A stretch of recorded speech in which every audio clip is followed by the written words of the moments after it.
Slash, welcome to Sky News. Hi.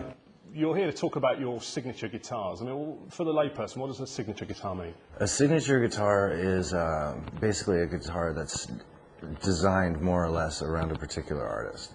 And in this case, a Les Paul, which is a pretty standard, popular guitar, but it's got a couple trademarks on it or within it that are identifiable to me. So is this a copy of your guitar, or is this something you've designed? Well, this particular one is not a copy of my guitar. There's 3 different models. One of those models is a copy of my guitar. This one is a Les Paul, which has my kind of pickups that I use in it. It has certain particular pieces of hardware that I use, a certain shape of the neck, you know, just little things that I prefer on a Les Paul, and so they decided to basically design one based around those specs. Now that you're a world-famous guitarist, they want to do this for you. Back in the day, you did phone Gibson, didn't you, and asked for some free guitars. Yeah. What did they say? They said, well, we'll sell you at cost, which is basically artist cost. But you were sort of fairly well known at that stage, weren't you? We were sort of on the ladder going up, you know, and at that point you could, you know, you don't know if you're going to be around for a long time or anything. You know, you could disappear in a second. So people aren't usually willing to take a lot of risks. And these days, when they give you guitars, have you got to play them on TV, or what's the deal? How does it work? I really don't have to do anything. You know, if they give me a guitar, basically they just, you know, I need it for something, you know, for touring or for recording this and that, they're happy to give it to me. I don't have any obligations as far as, you know, talking to you or anything like that. In this particular case, though, it's nice to get the word out that you've got something with your name on it so that people know that it's out there. And as well as the expensive versions, you've got the kind of inexpensive one here, the Epiphone one. I mean, if somebody's starting out, why will this guitar, will it make it easier for them to play? I mean, the neck's smaller, isn't it, I think, than a standard model? The neck is a little bit thinner, but that's not really, you know, a really big issue for a beginning guitar player, I wouldn't imagine. None of these are tailor-made necessarily for the beginning guitar player, except for in the Epiphone, which is a really good guitar. It's a little bit more affordable. Guitar's been a massive part of your life, hasn't it? If you hadn't played, if you hadn't have played guitar, have you ever thought about what you'd have done with your life if you hadn't have done that? Well, I've been asked that question a couple times, and I probably would have, before I started playing guitar and BMX racing and all that, I was always an artist, like illustrator kind of thing, graphics and stuff, and I probably would have headed in that direction. I still do it, not really in the professional sense, except for I do design logos for the bands that I'm in and T-shirts and stuff like that. Do you still do that sort of thing? Yeah. Do you think guitar got you into trouble or kept you out of trouble? It got me into a different kind of trouble, but I think all in all, guitar probably got me a little bit more focused and a little bit less haphazard and less of a danger to other people, and actually more of a danger to myself. You've come out the other side of that now, though, aren't you? I mean, yeah, you know, I try. What's life for you like now?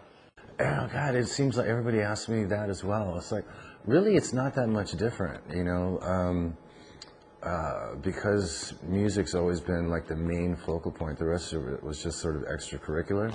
And so I still hang out in the same circles, and I pretty much do the same thing, but I'm not habitually using the same recreational chemicals as I used to. You know, it's like clearer though for you now. I mean, yeah, it's great because I can really tell the difference between how I was then and where my focus is at this point, and it's, you know, it's just one of those things. After doing it a long time, you tend to burn out on it, and everything else sort of goes along with it. So it's one or the other. You know.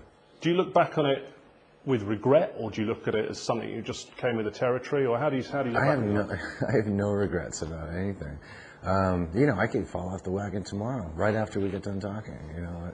But all things considered, no, I have really just basically, I mean, considering I never, you know, harmed anybody, you know, or caused any harm to anybody or whatever, I have no regrets whatsoever. We were listening to a bit of Amy Winehouse before you came here. I mean, she's obviously someone... On this thing? Yeah, on the jukebox here. She's obviously someone very talented, but going through problems with drugs. I mean, do you look at her and think, well, you know, that's what happened to me, or do you... I mean, how do you see sort of her situation? Yeah, you know, the thing is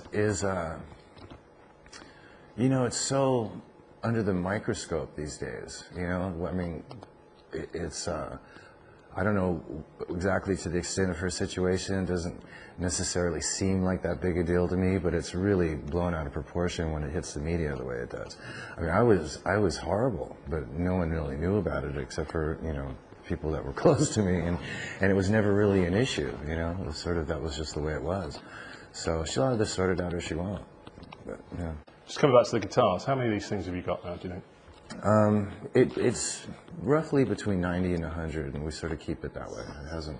Is that because you can't resist another one? Well, I'm not a collector, but I did go through a explosive guitar buying period in, like, I think it was like 1991, and I did pick up a lot of instruments at that particular point. But as of lately, I'm not really out in the market looking for. You only really need one or two, really, when it comes down to it. Because a lot of guitarists, when they're starting out, think they've got to get the best one to play. I mean, what would you say? I mean, would the budget guitar... It's trying to figure out what is the best one. You really, you know, as a kid, you, as an young aspiring guitar player, you're very impressionable, and you're looking for your sound, you're looking for the right thing that's for you in terms of aesthetics and all these other different things. And then there's all these magazines with tons of advertisements for all these different pieces of gear, and then there's different artists that you're influenced by and this and that, and so you go through this long, seemingly endless searching period, you know, and you pick up a lot of stuff along the way, but it's something that it's inevitable every guitar player goes through. The last 12 months, Slash, we've seen a lot of bands who've said never again, and never reform again, reforming. Even Led Zepp got back together. What would it take to get Guns N' Roses back on the stage together, the whole band again? I don't know. I guess that would be some sort of twist of fate. Not money, then? No. If it was for the money, we would have done it years ago. But it's just, you know, I used to be really bitter about the whole thing, and I was adamant that there was no possible way that could ever happen. And in light of the trend right now of everybody getting back together for the cash, I don't think we'd want to, you know, do it, you know, especially based on those reasons, but definitely not to do it to keep up with the Joneses. I think it would just be one of those things where everybody all of a sudden decided, or maybe a couple of the guys decided, you know, let's really do this, and it turned out to be an idea that everybody was into. It's a possibility, but there would be so many little things that would, I mean, big things that would have to change before it was even possible. And I don't see that happening. And so it's not in the foreseeable future as far as I'm concerned. But does it inspire you, though, that like Led Zepp, I mean, bands that you'd think, they'd never, because they hated each other, you know, the police certainly ended it hating each other, but they've got back on stage, haven't they? Did that raise your eyebrows a little bit? No. I don't pay much attention to, you know, like the internal stuff that's going on with other bands. I got enough issues of my own, so I didn't know what was going on with the Police. I never really kept up with the Police anyway, and the fact that they got back together wasn't a huge marvel to me. You know, obviously Led Zeppelin getting back together was sort of like, oh, cool. You know, I wanted to go to that gig, so, you know, that was one of the ones that would have been cool to go to. But, you know, some people do it for the right reasons, some people do it for monetary reasons or whatever. But I think the main thing is when, you know, fans are really, I mean, that would be the main reason to do Guns, would just be for the fans that missed out on that whole thing. That would be the main priority as far as I was concerned.